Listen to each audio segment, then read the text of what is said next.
ಕನ್ನಡಿಗರ ಬಗ್ಗೆ ಆಕ್ಷೇಪಾರ್ಹ ಹೇಳಿಕೆ ನೀಡಿದ ಕಾರಣಕ್ಕೆ ಗಾಯಕ ಸೋನು ನಿಗಮ್ ವಿರುದ್ಧ ಪೊಲೀಸ್ ಕೇಸ್ನ ರದ್ದು ಮಾಡುವಂತೆ ಗಾಯಕ ಕರ್ನಾಟಕ ಹೈಕೋರ್ಟ್ನ ಮೊರೆ.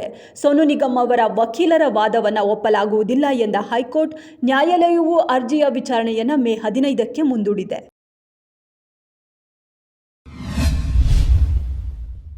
ಬೆಲೆ ಏರಿಕೆ ಶಾಕ್ಗೆ ಜನರು ಬೆಚ್ಚಿ ಬೀಳುವಂತಾಗಿದೆ. ಬೆಂಗಳೂರಿಗರು ಮನೆಗೆ ಬಂದ ಬಿಲ್ ನೋಡಿ ಏನಿದು ಇಷ್ಟೊಂದು ಅಂತ ಜನರು ಪ್ರಶ್ನೆ ಮಾಡ್ತಿದ್ದಾರೆ. ಡಬಲ್ ತ್ರಿಬಲ್ ಬೆಲೆ ಏರಿಕೆ ಶಾಕ್. ಕಾವೇರಿ ನೀರು ಮಾತ್ರವಲ್ಲ, ಒಳಚರಂಡಿ, ಬೋರ್ವೆಲ್ ಸೇರಿ ಹಲವು ಬಿಲ್ ಹೊರೆ ಜನರ ಮೇಲೆ ಬಿದ್ದಿದೆ.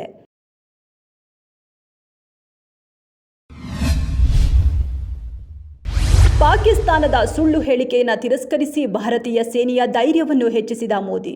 ಪಾಕಿಸ್ತಾನವು ಆದಂಪುರ್ ವಾಯುನೆಲೆಯನ್ನು ಧ್ವಂಸಗೊಳಿಸಿದ್ದೇವೆ ಎಂದು ಚೀನಾದಿಂದ ತಿರುಚಿದ ಚಿತ್ರಗಳೊಂದಿಗೆ ಹೇಳಿಕೊಂಡಿತ್ತು. ವಾಯುನೆಲೆ ಉಡೀಸ್ ಅಂತ ಸುಳ್ಳು ಹೇಳಿದ್ದ ಪಾಕ್ಗೆ ಮೋದಿ ಸತ್ಯ ದರ್ಶನ.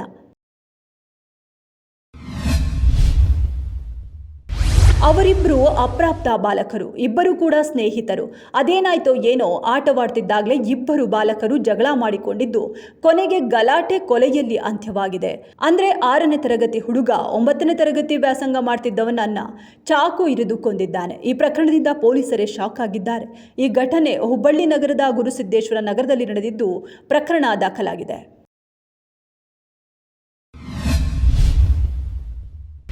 ಸ್ವಿಗ್ಗಿ ಫುಡ್ ಡೆಲಿವರಿ ಮಾಡುವ ಅಪ್ಪನ ಬೈಕಲ್ಲಿ 2 ವರ್ಷದ ಪುಟ್ಟ ಕಂದಮ್ಮ.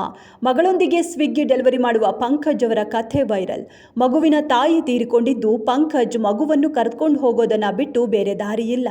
ಜನರು ಮಗುವಿನ ಸುರಕ್ಷತೆಯ ಬಗ್ಗೆ ಕಳವಳ ವ್ಯಕ್ತಪಡಿಸಿದ್ದಾರೆ.